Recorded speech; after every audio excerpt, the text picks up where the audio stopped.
ವಿದ್ಯಾರ್ಥಿಗಳೇ, ಅರ್ಥಶಾಸ್ತ್ರದ ತರಗತಿಗೆ ತಮಗೆಲ್ಲ ಸ್ವಾಗತ. ನಾನೀಗ ನಿಮಗೆ ಸೂಕ್ಷ್ಮ ಅರ್ಥಶಾಸ್ತ್ರದಲ್ಲಿ ಉತ್ಪಾದನಾ ಸಿದ್ಧಾಂತದ ವಿಚಾರಗಳನ್ನು ಕುರಿತು ವಿವರಿಸ್ತಾ ಬರ್ತಾ ಇದ್ದೇನೆ ಕಳೆದ 4-5 ಸೆಷನ್ಗಳಿಂದ. ಈಗಿನ ಸೆಷನ್ನಲ್ಲಿ ನಾನು ನಿಮಗೆ ಆಂತರಿಕ ಮಿತವ್ಯಯಗಳು ಎನ್ನುವ ವಿಚಾರವನ್ನು ಕುರಿತು ಮಾಹಿತಿಯನ್ನು ನೀಡ್ತಾ ಇದ್ದೇನೆ. ವಿದ್ಯಾರ್ಥಿಗಳೇ, ಅರ್ಥಶಾಸ್ತ್ರದಲ್ಲಿ ನಾವೀಗಾಗಲೇ ಉತ್ಪಾದನಾ ಸಿದ್ಧಾಂತದಲ್ಲಿ ಪ್ರತಿಫಲ ನಿಯಮಗಳನ್ನು ಕುರಿತು ಪೂರ್ಣವಾಗಿ ತಿಳ್ಕೊಂಡಿದ್ದೇವೆ. ಪ್ರತಿಫಲ ನಿಯಮಗಳು ಅಂದರೆ ಏನು? ಉತ್ಪಾದನಾಂಗಗಳನ್ನು ವಿವಿಧ ರೀತಿಯಲ್ಲಿ ಸಂಯೋಜಿಸಿದಾಗ ನಮಗೆ ಉತ್ಪನ್ನ ಹೇಗೆ ದೊರೆಯುತ್ತೆ, ಅದು ಯಾವ ರೀತಿ ಬದಲಾಗುತ್ತೆ ಅನ್ನೋದನ್ನೆಲ್ಲ ಪ್ರತಿಫಲ ನಿಯಮಗಳು ವಿವರಿಸ್ತವೆ. ಈಗಾಗಲೇ ನಾವು 4 ಪ್ರತಿಫಲ ನಿಯಮಗಳ ಬಗ್ಗೆ ತಿಳ್ಕೊಂಡಾಗಿದೆ. ಈಗ ನಾನು ನಿಮಗೆ ಆರ್ಥಿಕ ಮಿತವ್ಯಯಗಳು ಮತ್ತು ಅದರ ಅರ್ಥ, ಅದರಲ್ಲಿ ಇರ್ತಕ್ಕಂಥ 2 ವಿಧಗಳು, ಆಂತರಿಕ ಮಿತವ್ಯಯ ಮತ್ತು ಬಾಹ್ಯ ಮಿತವ್ಯಯಗಳನ್ನು ಕುರಿತು ಮುಂದೆ ವಿವರಿಸಬೇಕಾಗಿರುತ್ತೆ. ಈ ವಿಡಿಯೋದಲ್ಲಿ ನಾನು ನಿಮಗೆ ಆರ್ಥಿಕ ಮಿತವ್ಯಯಗಳ ಅರ್ಥ, ಅದಾದ ನಂತರ ಆಂತರಿಕ ಮಿತವ್ಯಯಗಳನ್ನು ಕುರಿತು ಡೀಟೇಲ್ ಮಾಹಿತಿಯನ್ನು ಕೊಡ್ತಾ ಇದ್ದೇನೆ. ಈಗ ಉತ್ಪಾದನಾ ವ್ಯವಸ್ಥೆ ಎನ್ನುವಂಥದ್ದು ಒಂದು ಸಂಕೀರ್ಣವಾದ ಕಾರ್ಯ ಆಗಿರುತ್ತೆ. ಈ ಉತ್ಪಾದನಾ ಪ್ರಕ್ರಿಯೆಯಲ್ಲಿ ನಾವು ಯಾವ ಪ್ರಮಾಣದ ಉತ್ಪನ್ನವನ್ನು ಪಡೆಯುತ್ತಾ ಇದ್ದೀವಿ ಅನ್ನೋದಕ್ಕೆ ಸಂಬಂಧಪಟ್ಟಂತೆ ಅದರದ್ದೇ ಆದ ವೆಚ್ಚಗಳು ಬೇರೆ ಬೇರೆಯಾಗಿರುತ್ತೆ. ಅಂದರೆ ವಿವಿಧ ಪ್ರಮಾಣದ ಉತ್ಪಾದನೆಯನ್ನು ಕೈಗೊಂಡಾಗ ನಮಗೆ ವಿವಿಧ ಮಟ್ಟದ ವೆಚ್ಚಗಳು ಉಂಟಾಗ್ತವೆ. ಅದರಲ್ಲಿ ಏನಂದರೆ, ಸಾಮಾನ್ಯವಾಗಿ ಯಾವುದೇ ಒಂದು ಸರಕನ್ನು ಸಣ್ಣ ಪ್ರಮಾಣದಲ್ಲಿ ನಾವು ಉತ್ಪಾದನೆ ಕೈಗೊಂಡಾಗ ಪ್ರತಿ ಘಟಕದ ಉತ್ಪನ್ನಕ್ಕೆ ತಗಲ್ತಕ್ಕಂಥ ಸರಾಸರಿ ವೆಚ್ಚ ಹೆಚ್ಚಾಗೋ ಸಾಧ್ಯತೆ ಇರುತ್ತೆ. ಫಾರ್ ಎಕ್ಸಾಂಪಲ್, ಈಗ ನಾವು ಮನೆಯಲ್ಲಿ ಒಬ್ಬನೇ ವ್ಯಕ್ತಿಗೆ ಅಡುಗೆ ಮಾಡಬೇಕಾಗಿದೆ ಅಂದರೆ ಅದಕ್ಕೆ ತುಂಬ ವೆಚ್ಚ ಆಗುತ್ತೆ. ಆದರೆ ಅದೇ ಪಾತ್ರೆಗಳನ್ನು ಉಪಯೋಗಿಸ್ಕೊಂಡು ಸ್ವಲ್ಪ ಇವು ಪರಿಕರಗಳನ್ನು, ಅಂದರೆ ತರಕಾರಿ, ಅಕ್ಕಿ ಮುಂತಾದ ಪರಿಕರಗಳನ್ನು ಸ್ವಲ್ಪ ಹೆಚ್ಚಾಗಿ ಬಳಸಿದರೆ ನಾವು ಅದೇ ವೆಚ್ಚದಲ್ಲಿ 4-5 ಜನಕ್ಕೂ ಅಡುಗೆ ಮಾಡೋದಕ್ಕೆ ಸಾಧ್ಯತೆ ಇರುತ್ತೆ. ಅದೇ ಥರ ಇಲ್ಲಿ ಸರಕನ್ನು ನಾವು ಕಡಿಮೆ ಗಾತ್ರದಲ್ಲಿ, ಕಡಿಮೆ ಪ್ರಮಾಣದಲ್ಲಿ ಉತ್ಪಾದನೆ ಮಾಡೋದಕ್ಕೆ ಹೊರಟಾಗ ಯಂತ್ರೋಪಕರಣಗಳು, ಸಾಗಾಣಿಕೆ ವೆಚ್ಚ, ಕಚ್ಚಾ ಸಾಮಗ್ರಿ, ಕಾರ್ಮಿಕರು, ಇವೆಲ್ಲದಕ್ಕೂ ವೆಚ್ಚ ಮಾಡಬೇಕಾಗಿರುತ್ತೆ. ಹಾಗಾಗಿ ವೆಚ್ಚ, ಪ್ರತಿ ಘಟಕಕ್ಕೆ ತಗಲ್ತಕ್ಕಂಥ ವೆಚ್ಚ, ಸರಾಸರಿ ವೆಚ್ಚ ತುಂಬ ಹೆಚ್ಚಾಗೋ ಸಾಧ್ಯತೆ ಇರುತ್ತೆ.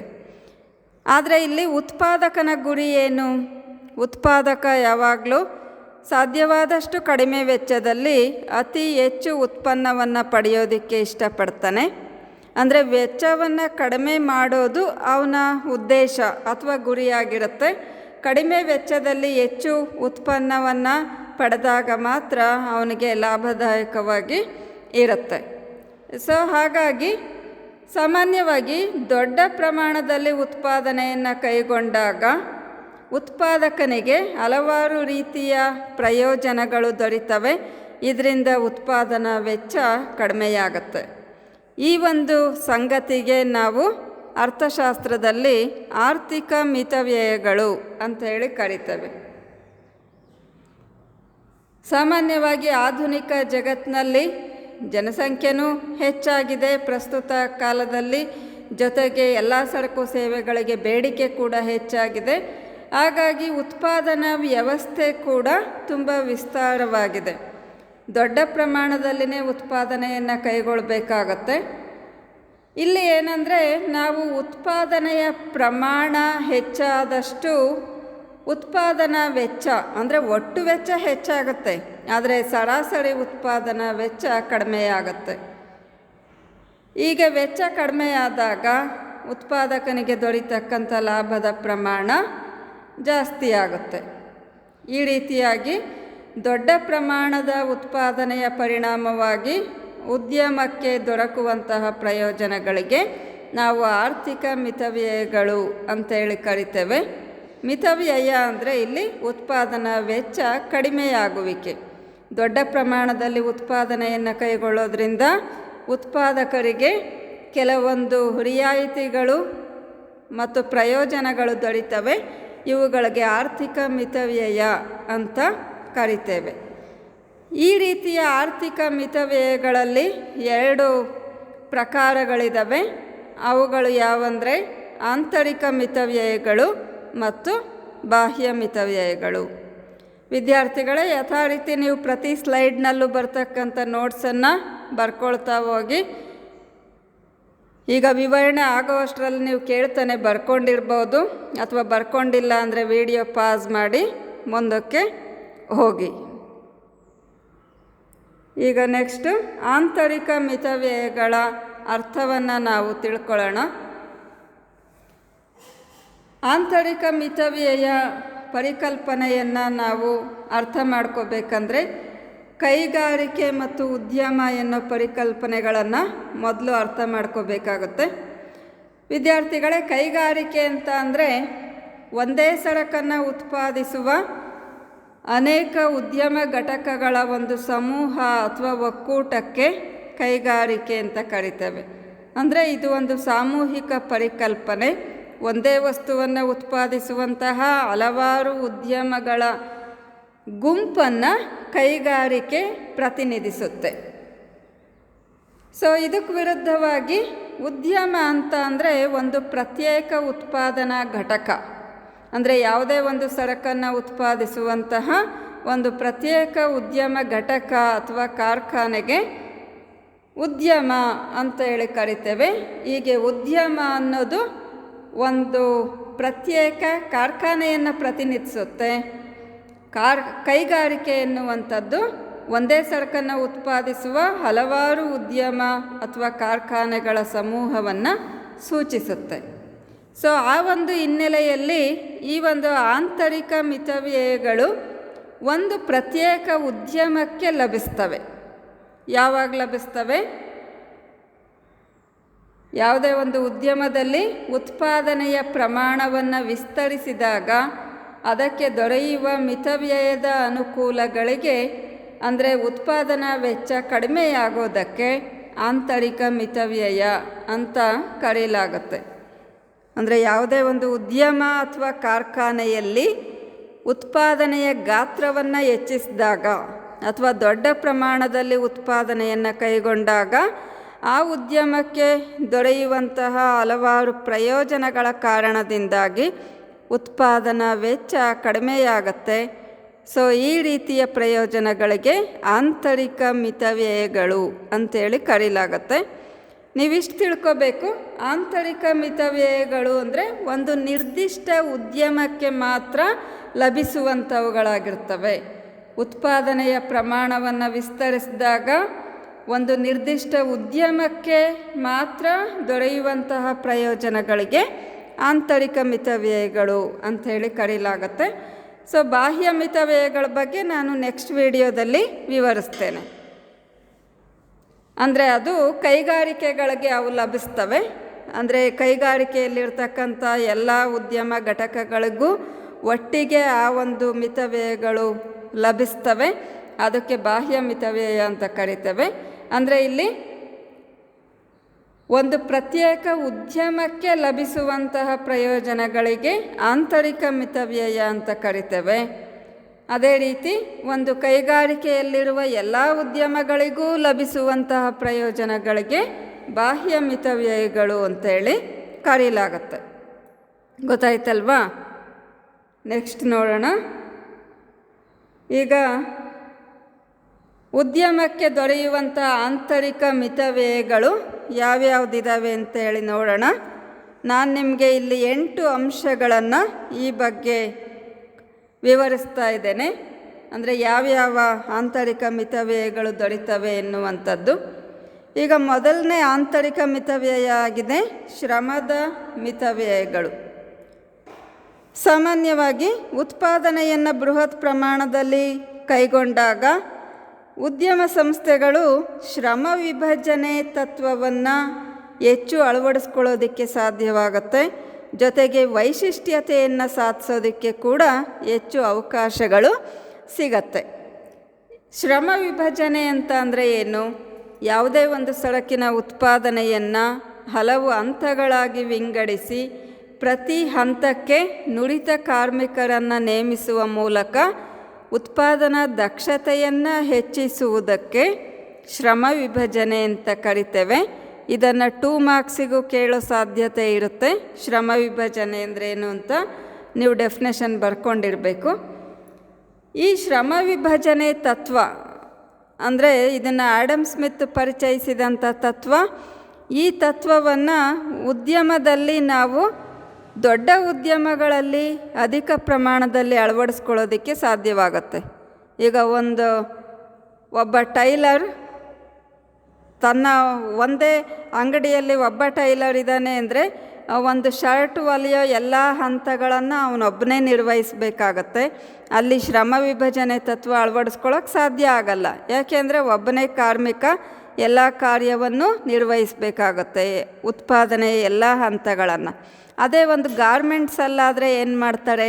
ಗಾರ್ಮೆಂಟ್ಸ್ ಕಂಪನಿಯಲ್ಲಿ ಒಂದು ಶರ್ಟ್ ರೆಡಿ ಆಗಬೇಕಂದ್ರೆ ಕಟ್ಟಿಂಗ್ ಕಾರ್ಯವನ್ನೇ ಒಬ್ಬರು ನಿರ್ವಹಿಸ್ತಾರೆ, ಬಟ್ಟೆ ಜೋಡಿಸೋದೊಬ್ಬರು ನಿರ್ವಹಿಸ್ತಾರೆ, ಕಾಲರು, ತೋಳು ಅಥವಾ ಬೇರೆ ಬೇರೆ ಪಾರ್ಟ್ಸು, ಪಾಕೆಟ್ ಹಾಕೋದು, ಹೀಗೆ ಪ್ರತಿಯೊಂದು ವಿಭಾಗವನ್ನು ಕೂಡ ಪ್ರತ್ಯೇಕ ಕಾರ್ಮಿಕರಿಗೆ ವಹಿಸ್ಕೊಡ್ಲಾಗಿರುತ್ತೆ. ಇವಾಗ ಒಂದು ತೋಳು ರೆಡಿ ಮಾಡೋರಂದರೆ ಬೆಳಗಿಂದ ಸಂಜೆವರೆಗೂ ಅವನು ಅದನ್ನೇ ನಿರ್ವಹಿಸ್ತಾ ಇರ್ತಾನೆ. ಒಂದೊಂದು ಹಂತವನ್ನು ಒಬ್ಬೊಬ್ಬರು ನಿರ್ವಹಿಸಿ ನಂತರ ಅದನ್ನೆಲ್ಲ ಒಟ್ಟಿಗೆ ಜೋಡಿಸಿ ಒಂದು ಪರಿಪೂರ್ಣ ಶರ್ಟ್ ರೆಡಿಯಾಗತ್ತೆ. ಅಂದರೆ ಇಲ್ಲಿ ದೊಡ್ಡ ಕಾರ್ಖಾನೆಯಲ್ಲಿ ಮಾತ್ರ ಈ ರೀತಿ ಶ್ರಮ ವಿಭಜನೆ ತತ್ವವನ್ನು ಹೆಚ್ಚು ಅಳವಡಿಸ್ಕೊಳ್ಬೋದು. ಕಡಿಮೆ ಸಂಖ್ಯೆ ಕಾರ್ಮಿಕರಿರ್ತಕ್ಕಂಥ ಚಿಕ್ಕ ಉದ್ಯಮದಲ್ಲಿ ಈ ಶ್ರಮ ವಿಭಜನೆಯನ್ನು ಅಳವಡಿಸ್ಕೊಳ್ಳೋದಕ್ಕೆ ಸಾಧ್ಯತೆಗಳು ಕಡಿಮೆ ಇರುತ್ತೆ. ಹಾಗಾಗಿ ಬೃಹತ್ ಪ್ರಮಾಣದಲ್ಲಿ ಉತ್ಪಾದನೆಯನ್ನು ಕೈಗೊಳ್ತಾ ಇರೋ ಉದ್ಯಮಗಳು ಶ್ರಮ ವಿಭಜನೆ ತತ್ವವನ್ನು ಹಾಗೂ ವೈಶಿಷ್ಟ್ಯತೆಯನ್ನು ಸಾಧಿಸೋದಕ್ಕೆ ವಿಪುಲವಾದ ಅವಕಾಶಗಳಿರ್ತವೆ. ಅದರಿಂದಾಗಿ ಅತ್ಯುತ್ತಮ ಗುಣಮಟ್ಟದ ಸರಕುಗಳನ್ನು ಸಾಧ್ಯವಾದಷ್ಟು ಕಡಿಮೆ ವೆಚ್ಚದಲ್ಲಿ ಉತ್ಪಾದನೆ ಮಾಡೋದಕ್ಕೆ ಸಾಧ್ಯವಾಗುತ್ತೆ. ಜೊತೆಗೆ ಶ್ರಮವನ್ನು ದಕ್ಷ ರೀತಿಯಿಂದ ಬಳಸ್ಕೊಳ್ಳೋದಕ್ಕೆ ಕೂಡ ಸಾಧ್ಯ ಆಗತ್ತೆ. ಇದರಿಂದ ಉತ್ಪಾದನಾ ವೆಚ್ಚ ಕಡಿಮೆಯಾಗತ್ತೆ. ಈ ರೀತಿ ಶ್ರಮವನ್ನು ದಕ್ಷತೆಯಿಂದ ಉಪಯೋಗಿಸೋದ್ರ ಮೂಲಕ ಮಿತವ್ಯಯವನ್ನು ಸಾಧಿಸೋದಕ್ಕೆ ಶ್ರಮದ ಮಿತವ್ಯಯ ಅಂತ ಕರೀತಾರೆ. ಸೊ ಇದು ಕೂಡ ಒಂದು ಆಂತರಿಕ ಮಿತವ್ಯಯ. ಅಂದರೆ ಇದು ಒಂದು ಉದ್ಯಮಕ್ಕೆ ಲಭಿಸುತ್ತೆ ಈ ಪ್ರಯೋಜನಗಳು. ಗೊತ್ತಾಯ್ತಲ್ವ ಶ್ರಮದ ಮಿತವ್ಯಯಗಳು. ಎರಡನೇದಾಗಿ ತಾಂತ್ರಿಕ ಮಿತವ್ಯಯಗಳು.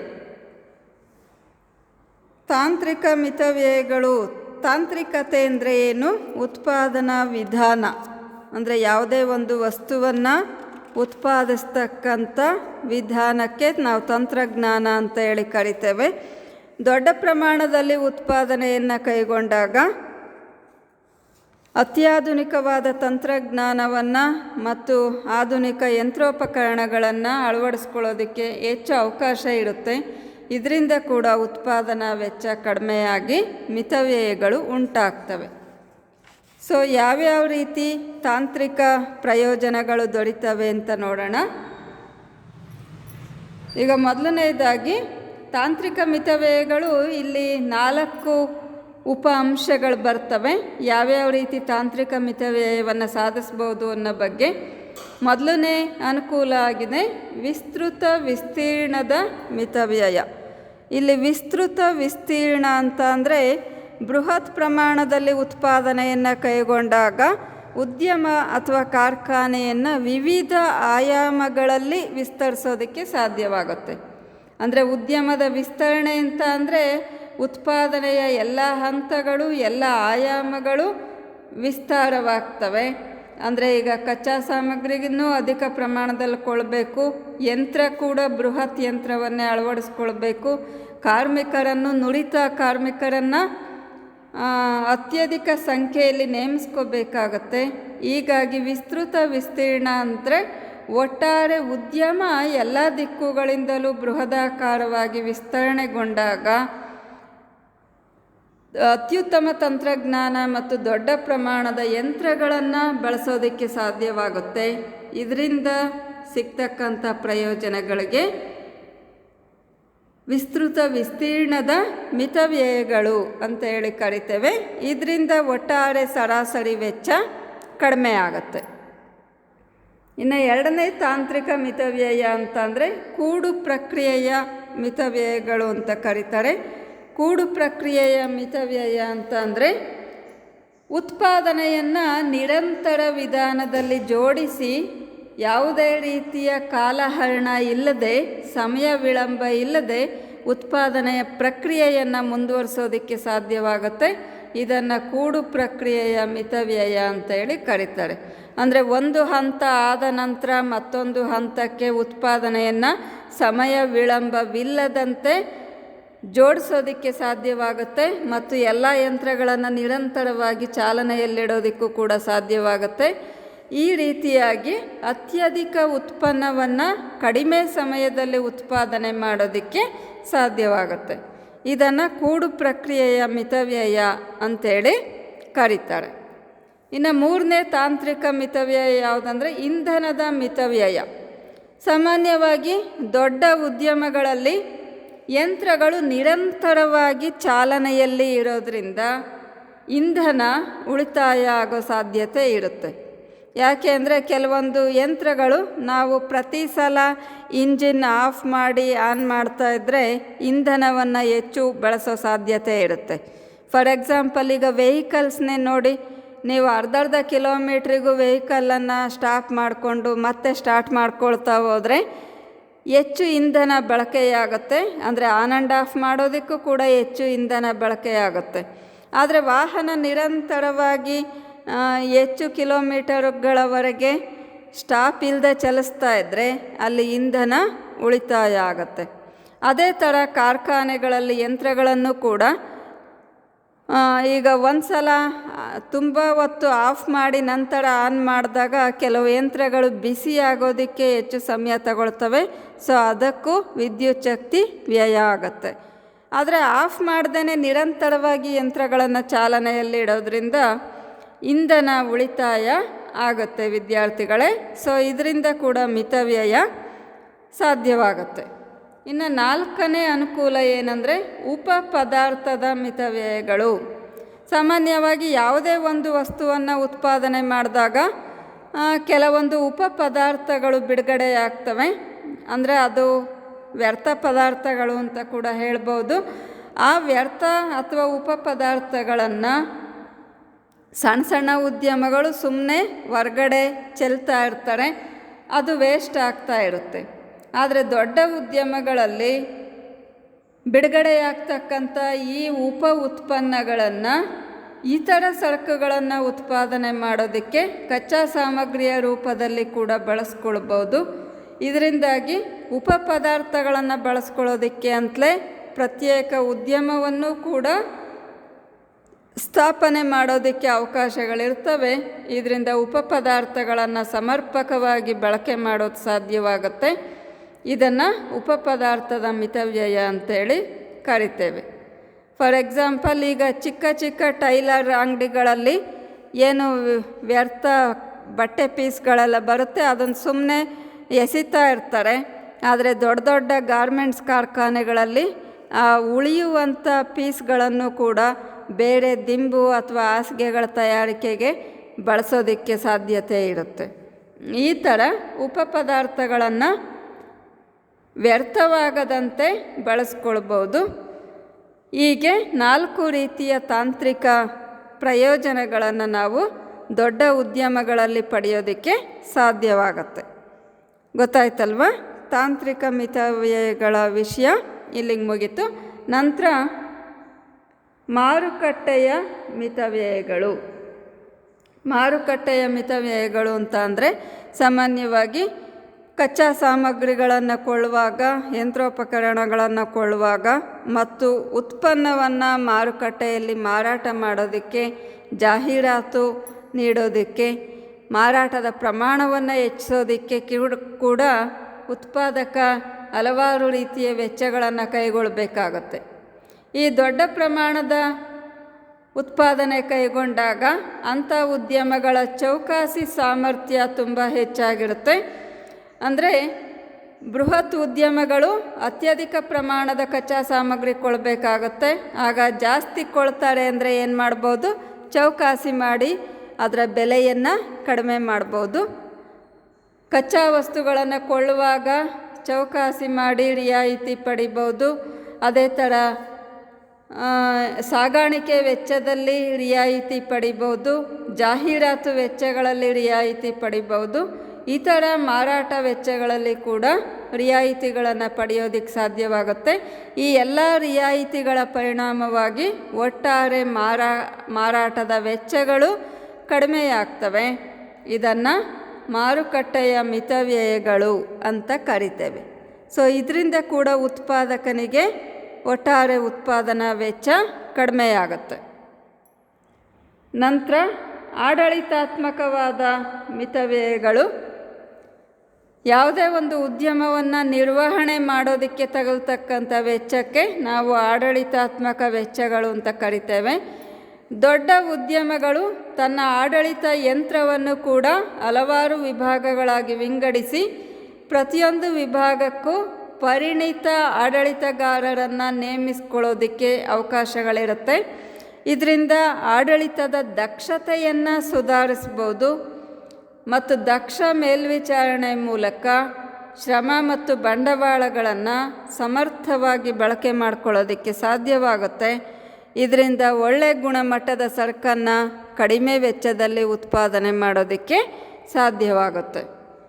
ಈ ಮಿತವ್ಯಯಗಳಿಗೆ ಆಡಳಿತ ಮಿತವ್ಯಯಗಳು ಅಂಥೇಳಿ ಕರಿತೇವೆ. ಅಂದರೆ ಆಡಳಿತಾತ್ಮಕ ವೆಚ್ಚಗಳನ್ನು ಕೂಡ ಇಲ್ಲಿ ಕಡಿಮೆ ಮಾಡೋದಕ್ಕೆ ಅವಕಾಶಗಳು ಇರ್ತವೆ.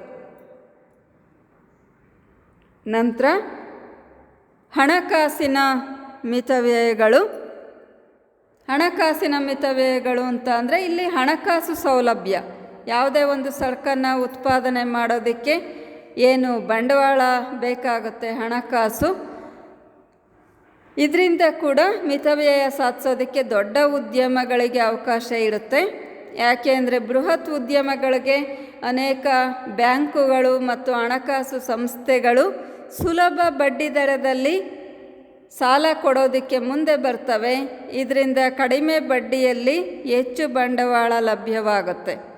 ಅದೇ ಥರ ದೊಡ್ಡ ಉದ್ಯಮಗಳು ಸಾರ್ವಜನಿಕರಿಂದ ಕೂಡ ಠೇವಣಿಗಳನ್ನು ಸಂಗ್ರಹಿಸೋದಕ್ಕೆ, ಷೇರುಗಳನ್ನು ಮಾರಾಟ ಮಾಡಿ ಬಂಡವಾಳ ಸಂಗ್ರಹಿಸೋದಕ್ಕೆ, ಸಾಲಪತ್ರಗಳನ್ನು ಮಾರಾಟ ಮಾಡಿ ಬಂಡವಾಳ ಸಂಗ್ರಹಿಸೋದಕ್ಕೆ ಸಾಕಷ್ಟು ಅವಕಾಶಗಳಿರ್ತವೆ.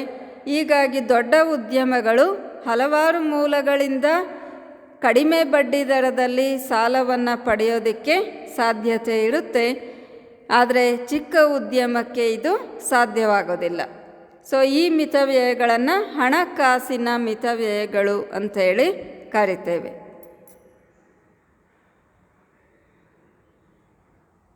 ಇನ್ನು 6ನೇ ಪಾಯಿಂಟ್ ಆಗಿದೆ ಗಂಡಾಂತರವನ್ನು ಎದುರಿಸುವ ಮಿತವ್ಯಯಗಳು ಅಂತ ಹೇಳಿ.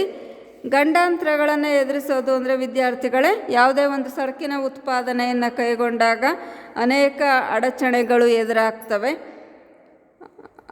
ಆ ರೀತಿ ಅಡಚಣೆಗಳು ಎದುರಾದಾಗ ಚಿಕ್ಕ ಚಿಕ್ಕ ಉದ್ಯಮಗಳು ಆ ಒಂದು ಅಡಚಣೆಗಳನ್ನು ಸಹಿಸಲಾರದೆ ನಷ್ಟವನ್ನು ಅನುಭವಿಸೋ ಸಾಧ್ಯತೆ ಇರುತ್ತೆ. ಆದರೆ ದೊಡ್ಡ ಉದ್ಯಮಗಳು ಗಂಡಾಂತರಗಳನ್ನು ಕೂಡ ಸುಲಭವಾಗಿ ಎದುರಿಸ್ಬೋದು. ಅಂದರೆ ಯಾವುದಾದ್ರೂ ಒಂದು ಸರಕಿಗೆ ಬೇಡಿಕೆ ಕಡಿಮೆ ಆದರೆ ದೊಡ್ಡ ಉದ್ಯಮಗಳು ಹಲವಾರು ಸರಕುಗಳನ್ನು ವೈವಿಧ್ಯಮಯವಾಗಿ ಉತ್ಪಾದನೆ ಮಾಡ್ತಾ ಇರೋದ್ರಿಂದ ಒಂದು ಸರಕಿಗೆ ಬೇಡಿಕೆ ಕಡಿಮೆ ಆದರೆ ಅಥವಾ ಮಾರಾಟವಾಗದೆ ಉಳಿದ್ರೇನು ಇನ್ನೂ ಅನೇಕ ಸರಕುಗಳನ್ನು ಮಾರಾಟ ಮಾಡಿ ಲಾಭ ಗಳಿಸೋದಕ್ಕೆ ಹೆಚ್ಚು ಅವಕಾಶಗಳಿರುತ್ತೆ. ಅಂದರೆ ಕೆಲವು ರೀತಿಯ ಸರಕುಗಳನ್ನು ಉತ್ಪಾದನೆ ಮಾಡೋದ್ರಿಂದ ಒಂದಲ್ಲ ಒಂದು ಸರಕಿಗೆ ಒಳ್ಳೆ ಮಾರುಕಟ್ಟೆ ಮತ್ತು ಒಳ್ಳೆ ಬೆಲೆ ದೊರೆಯೋದ್ರಲ್ಲಿ ಯಾವ ಅನುಮಾನವೂ ಇರೋದಿಲ್ಲ. ಅದರಿಂದಾಗಿ ದೊಡ್ಡ ಉದ್ಯಮಗಳು ಇತರ ಉದ್ಯಮಗಳ ಪೈಪೋಟಿಯನ್ನು ಕೂಡ ಸಮರ್ಥವಾಗಿ ಎದುರಿಸ್ತವೆ ಮತ್ತು ಒಳ್ಳೆಯ ಲಾಭವನ್ನು ಪಡಿತವೆ. ಆದರೆ ಚಿಕ್ಕ ಚಿಕ್ಕ ಉದ್ಯಮಗಳಿಗೆ ಒಂದು ಸಣ್ಣ ಅಡಚಣೆ ಆದರೆ, ಸಣ್ಣ ಪ್ರಾಬ್ಲಮ್ ಬಂದ್ರೂ ತೀವ್ರವಾದ ನಷ್ಟವನ್ನು ಅನುಭವಿಸ್ತವೆ. ಈಗ ಚಿಕ್ಕ ಉದ್ಯಮಗಳಲ್ಲಿ ಇರೋರೇ 4 ಜನ ಕಾರ್ಮಿಕರು. ಫಾರ್ ಎಕ್ಸಾಂಪಲ್, ಅವ್ರು 4 ಜನ ಒಂದೇ ದಿನ ಏನಾದರೂ ರಜಾ ಹಾಕಿದ್ರು ಅಂದರೆ ಅವತ್ತೆಲ್ಲ ಉತ್ಪಾದನೆ ಸ್ಥಗಿತಗೊಳ್ಳುತ್ತೆ. ಈಗ ಇಬ್ಬರು ರಜಾ ಹಾಕಿದ್ರೂ ಇನ್ನಿಬ್ಬರು ಉತ್ಪಾದನೆ ಸಮರ್ಪಕವಾಗಿ ಮಾಡೋದಕ್ಕೆ ಸಾಧ್ಯ ಆಗಲ್ಲ. ಅದರಿಂದ ಹೆಚ್ಚು ನಷ್ಟ ಆಗತ್ತೆ. ಆದರೆ ದೊಡ್ಡ ಉದ್ಯಮಗಳಲ್ಲಿ ಅನೇಕ ಕಾರ್ಮಿಕರು ಇರ್ತಾರೆ. ಒಬ್ಬರು ಇಬ್ಬರು ರಜಾ ಹಾಕೋದ್ರಿಂದ ಏನೂ ತೊಂದರೆ ಆಗೋದಿಲ್ಲ ಉತ್ಪಾದನೆಯನ್ನು ಮುನ್ನಡೆಸೋದಕ್ಕೆ. ಅದೇ ಥರ ಕಚ್ಚಾ ಸಾಮಗ್ರಿಗಳನ್ನು ಪಡೆಯುವಲ್ಲಿ ವಿಳಂಬ ಆದ್ರೂ ಸಣ್ಣ ಉದ್ಯಮಗಳು ನಷ್ಟ ಅನುಭವಿಸ್ತವೆ. ಆದರೆ ದೊಡ್ಡ ಉದ್ಯಮಗಳು ಒಂದು ಮೂಲದಿಂದ ಏನು ಕಚ್ಚಾ ಸಾಮಗ್ರಿ ಪಡೆಯಲ್ಲ. ಅವರು ಹಲವಾರು ಮೂಲಗಳಿಂದ ಕಚ್ಚಾ ಸಾಮಗ್ರಿಗಳನ್ನು ತರಿಸ್ಕೊಳ್ತಿರ್ತಾರೆ. ಒಂದು ಕಡೆಯಿಂದ ಸ್ಟಾಪ್ ಆದ್ರೂ ಉಳಿದ ಕಡೆಗಳಿಂದ ಕಚ್ಚಾ ಸಾಮಗ್ರಿ ಪೂರೈಕೆ ಆಗೋ ಸಾಧ್ಯತೆ ಇರುತ್ತೆ. ಯಂತ್ರಗಳು ಹಾಗೆಯೇ, ಯಾವುದೋ ಒಂದು ಭಾಗ ಕೆಟ್ಟೋದ್ರೆ ಅನೇಕ ಯಂತ್ರಗಳಿರೋದ್ರಿಂದ ಇತರ ಯಂತ್ರಗಳಲ್ಲಿ ಉತ್ಪಾದನಾ ಪ್ರಕ್ರಿಯೆ ಮುಂದುವರಿಯುತ್ತೆ. ಹೀಗೆ ಚಿಕ್ಕ ಉದ್ಯಮಗಳು ಒಂದು ಸಣ್ಣ ಸಮಸ್ಯೆ ಬಂದ್ರೂ ತೀವ್ರ ನಷ್ಟವನ್ನು ಅನುಭವಿಸ್ತವೆ. ಆದರೆ ದೊಡ್ಡ ಉದ್ಯಮಗಳು ಎದುರಾಗ್ತಕ್ಕಂಥ ಅಡಚಣೆಗಳನ್ನು ಸುಲಭವಾಗಿ ಸಮರ್ಥವಾಗಿ ಎದುರಿಸೋದಕ್ಕೆ ಸಾಧ್ಯವಾಗುತ್ತೆ. ಇದರಿಂದನೂ ಕೂಡ ಮಿತವ್ಯಯಗಳು ಉಂಟಾಗ್ತವೆ. ಸೊ ಇದನ್ನು ಗಂಡಾಂತರಗಳನ್ನು ಎದುರಿಸುವ ಮಿತವ್ಯಯಗಳು ಅಂತೇಳಿ ಕರೀತಾರೆ. ಸೊ ಇದರಿಂದ ಕೂಡ ಉದ್ಯಮಗಳಿಗೆ ಪ್ರಯೋಜನಗಳು ದೊರೀತವೆ. ಅಫ್ಕೋರ್ಸ್ ಗಂಡಾಂತರ ಅಂದರೆ ಅದು ನಷ್ಟನೇ. ಇಲ್ಲಿ ನಾನು ಏನು ಹೇಳ್ತಾ ಇದ್ದೀನಿ ಅಂದರೆ, ಚಿಕ್ಕ ಉದ್ಯಮಗಳಿಗೆ ಸ್ವಲ್ಪ ನಷ್ಟ ಆದರೂ ಅದನ್ನು ತಾಳ್ಕೊಳ್ಳೋ ಶಕ್ತಿ ಇರೋದಿಲ್ಲ. ಆದರೆ ದೊಡ್ಡ ದೊಡ್ಡ ಉದ್ಯಮಗಳು ಅಥವಾ ಕಾರ್ಖಾನೆಗಳು ಆಗಾಗ ಎದುರಾಗ್ತಕ್ಕಂಥ ಈ ಥರ ನಷ್ಟಗಳನ್ನು ಅರಗಿಸ್ಕೊಳ್ಳೋ ಸಾಮರ್ಥ್ಯ ಹೊಂದಿರ್ತವೆ ಅನ್ನೋದನ್ನು ಗ್ರಹಿಸಬೇಕು ನಾವಿಲ್ಲಿ. ಗೊತ್ತಾಯ್ತಲ್ವಾ? ಇನ್ನು ನೆಕ್ಸ್ಟ್ ಪಾಯಿಂಟ್ ಆಗಿದೆ ಸಂಶೋಧನಾ ಮಿತವ್ಯಯಗಳು. ದೊಡ್ಡ ದೊಡ್ಡ ಉದ್ಯಮಗಳು ಸಣ್ಣ ಉದ್ಯಮಗಳಿಗಿಂತ ಅಧಿಕ ಪ್ರಮಾಣದ ಸಂಪನ್ಮೂಲಗಳನ್ನು ಹೊಂದಿರ್ತವೆ. ಇದರಿಂದಾಗಿ ಅವು ತನ್ನದೇ ಆದಂಥ ಸಂಶೋಧನಾ ಪ್ರಯೋಗಾಲಯವನ್ನು ಸ್ಥಾಪಿಸ್ಬೋದು ಮತ್ತು ನುರಿತ ಸಂಶೋಧನಾಕಾರರನ್ನು, ಅನುಭವಸ್ಥ ವಿಜ್ಞಾನಿಗಳನ್ನು ನೇಮಕ ಮಾಡ್ಕೊಳ್ಬೋದು. ಇದರಿಂದಾಗಿ ಹೊಸ ಹೊಸ ಉತ್ಪಾದನಾ ವಿಧಾನಗಳನ್ನು ಕಂಡುಹಿಡಿಬೋದು, ಯಂತ್ರೋಪಕರಣಗಳನ್ನು ಸಂಶೋಧನೆ ಮಾಡ್ಬೋದು, ಆವಿಷ್ಕಾರಗಳನ್ನು ಮಾಡ್ಬೋದು ಮತ್ತು ಅವುಗಳನ್ನು ಉತ್ಪಾದನೆಯಲ್ಲಿ ಅಳವಡಿಸ್ಕೊಳ್ಬೋದು. ಇದು ದೊಡ್ಡ ಉದ್ಯಮಗಳಿಗೆ ಸಾಧ್ಯವಾಗುತ್ತೆ. ಇದನ್ನು ಸಂಶೋಧನಾ ಮಿತವ್ಯಯಗಳು ಅಂತೇಳಿ ಕರಿತೇವೆ. ಆದರೆ ಚಿಕ್ಕ ಚಿಕ್ಕ ಉದ್ಯಮಗಳಿಗೆ ಈ ರೀತಿ ಪ್ರತ್ಯೇಕ ಸಂಶೋಧನಾ ವಿಭಾಗವನ್ನು ಸ್ಥಾಪಿಸೋದಕ್ಕೆ ಸಾಧ್ಯವಾಗೋದಿಲ್ಲ. ಗೊತ್ತಾಯ್ತಲ್ಲ? ಈಗ ಲಾಸ್ಟ್ ಪಾಯಿಂಟ್ ಆಗಿದೆ ಯೋಗಕ್ಷೇಮದ ಮಿತವ್ಯಯ. ಯೋಗಕ್ಷೇಮ ತುಂಬ ಮುಖ್ಯ. ಅಂದರೆ ಇಲ್ಲಿ ಉತ್ಪಾದಕನು, ಸಂಘಟನಾಕಾರರ ಯೋಗಕ್ಷೇಮವೂ ಮುಖ್ಯ ಆಗುತ್ತೆ. ಜೊತೆಗೆ ಉದ್ಯಮದಲ್ಲಿ ಕಾರ್ಯನಿರ್ವಹಿಸ್ತಕ್ಕಂಥ ಕಾರ್ಮಿಕರ ಯೋಗಕ್ಷೇಮ ಕೂಡ ತುಂಬ ಮುಖ್ಯ. ಯಾಕೆಂದರೆ ಪ್ರತಿಯೊಂದು ಉದ್ಯಮ ತನ್ನ ಕಾರ್ಮಿಕರಿಗೆ ಅತ್ಯಧಿಕ ಸೌಲಭ್ಯಗಳನ್ನು ನೀಡಿ ಅವರ ಯೋಗಕ್ಷೇಮವನ್ನು ಹೆಚ್ಚಿಸಬೇಕಾಗತ್ತೆ. ಆಗ ಕಾರ್ಮಿಕರು ಹೆಚ್ಚು ಸಂತೋಷದಿಂದ ಮತ್ತು ಸಮರ್ಪಣಾ ಮನೋಭಾವದಿಂದ ಕಾರ್ಯನಿರ್ವಹಿಸ್ತಾರೆ. ಇದರಿಂದ ಹೆಚ್ಚು ಉತ್ಪಾದನೆ ಮಾಡೋದಕ್ಕೆ ಸಾಧ್ಯವಾಗುತ್ತೆ. ಅಂದರೆ ಕಾರ್ಮಿಕರ ಯೋಗಕ್ಷೇಮ ಹೆಚ್ಚಿಸೋದು ಅಂದರೆ ಕಾರ್ಮಿಕರಿಗೆ ಹೆಚ್ಚು ರಜಾ ಸೌಲಭ್ಯ ಕೊಡ್ಬೋದು, ವಿಮಾ ಸೌಲಭ್ಯಗಳನ್ನು ಕೊಡ್ಬೋದು, ಆರೋಗ್ಯ ವಿಮೆಗಳನ್ನು ಕೊಡಬಹುದು, ಪ್ರವಾಸ ಸೌಲಭ್ಯಗಳನ್ನು ಒದಗಿಸ್ಬೋದು. ಈ ರೀತಿ ಹೆಚ್ಚು ಸೌಲಭ್ಯಗಳನ್ನು ಕೊಡೋದ್ರಿಂದ ವಸತಿ ಸೌಲಭ್ಯ ನೀಡ್ಬೋದು. ಅಂದರೆ ಕಾರ್ಮಿಕರಿಗೆ ಎಲ್ಲ ಕ್ವಾರ್ಟರ್ಸ್ಗಳನ್ನು ನಿರ್ಮಾಣ ಮಾಡಿ ವಸತಿ ಸೌಲಭ್ಯ ಒದಗಿಸ್ಬೋದು. ಮತ್ತು ಅವ್ರ ಮಕ್ಕಳಿಗೂ ಒಳ್ಳೆ ಕಡೆ ಶಿಕ್ಷಣ ಸೌಲಭ್ಯ, ಅಂದರೆ ಕಾರ್ಮಿಕರ ಮಕ್ಕಳಿಗಾಗಿಯೇ ಪ್ರತ್ಯೇಕ ಶಾಲೆ ಕಾಲೇಜನ್ನು ಕೂಡ ತೆರೀಬೋದು. ಇದೆಲ್ಲವೂ ದೊಡ್ಡ ದೊಡ್ಡ ಕಾರ್ಖಾನೆಗಳಲ್ಲಿ ಸಾಧ್ಯವಾಗುತ್ತೆ. ಕಾರ್ಮಿಕರಿಗೆ ಹೆಚ್ಚು ಸೌಲಭ್ಯಗಳಿದ್ದಷ್ಟು ಅವರು ಪ್ರಾಮಾಣಿಕವಾಗಿ ಸಮರ್ಪಣಾ ಭಾವದಿಂದ ಕಾರ್ಯನಿರ್ವಹಿಸ್ತಾರೆ. ಇದರಿಂದ ಉದ್ಯಮ ಬೆಳವಣಿಗೆ ಆಗುತ್ತೆ, ಉತ್ಪಾದನೆ ಹೆಚ್ಚಾಗುತ್ತೆ, ಉದ್ಯಮದ ಲಾಭಗಳು ಕೂಡ ಹೆಚ್ಚಾಗ್ತವೆ. ದೊಡ್ಡ ಉದ್ಯಮಗಳು ಇತರ ಚಿಕ್ಕ ಉದ್ಯಮಗಳಿಗಿಂತ ಹೆಚ್ಚು ಸೌಲಭ್ಯಗಳನ್ನು ತನ್ನ ಕಾರ್ಮಿಕರಿಗೆ ಕೊಡೋದಕ್ಕೆ ಸಾಧ್ಯವಿರುತ್ತೆ. ಸೊ ಈ ರೀತಿ ಕಾರ್ಮಿಕರಿಗೆ ಸಿಗ್ತಕ್ಕಂಥ ಪ್ರಯೋಜನಗಳನ್ನು ನಾವು ಯೋಗಕ್ಷೇಮ ಮಿತವ್ಯಯಗಳು ಅಂತ ಕರಿತೇವೆ. ಇದರಿಂದ ಕೂಡ ಒಟ್ಟಾರೆ ಉತ್ಪನ್ನದ ಹೆಚ್ಚಳಕ್ಕೆ ಕಾರಣ ಆಗುತ್ತೆ. ಕಡಿಮೆ ಸರಾಸರಿ ವೆಚ್ಚದಲ್ಲಿ ಉತ್ಪನ್ನವನ್ನು ಪಡೆಯೋದಕ್ಕೆ ಸಾಧ್ಯವಾಗುತ್ತೆ. ಉದ್ಯಮ ದೀರ್ಘಾವಧಿಯಲ್ಲಿ ಬೆಳವಣಿಗೆ ಹೊಂದೋದಕ್ಕೆ ಸಾಧ್ಯವಾಗುತ್ತೆ. ಸೊ ಈ ರೀತಿ ದೊಡ್ಡ ಪ್ರಮಾಣದಲ್ಲಿ ಉತ್ಪಾದನೆಯನ್ನು ಕೈಗೊಳ್ಳೋದ್ರಿಂದ ಉದ್ಯಮಗಳು ಹಲವಾರು ರೀತಿಯ ಪ್ರಯೋಜನಗಳನ್ನು ಪಡಿತವೆ. ಇವುಗಳಿಗೆ ನಾವು ಆಂತರಿಕ ಮಿತವ್ಯಯಗಳು ಅಂತ ಕರಿತೇವೆ. ವಿದ್ಯಾರ್ಥಿಗಳೇ, ಎಲ್ಲ ನೀಟಾಗಿ ನೋಟ್ಸ್ ಬರ್ಕೊಳ್ಳಿ, 2-3 ಸಲ ವಿಡಿಯೋ ಕೇಳಿ ಮತ್ತು ಕಲಿತಾ ಇರ್ರಿ. ನೆಕ್ಸ್ಟ್ ವಿಡಿಯೋದಲ್ಲಿ ನಾನು ಬಾಹ್ಯ ಮಿತವ್ಯಯಗಳನ್ನು ಕುರಿತು ವಿವರಣೆ ಕೊಡ್ತೇನೆ. Thank you.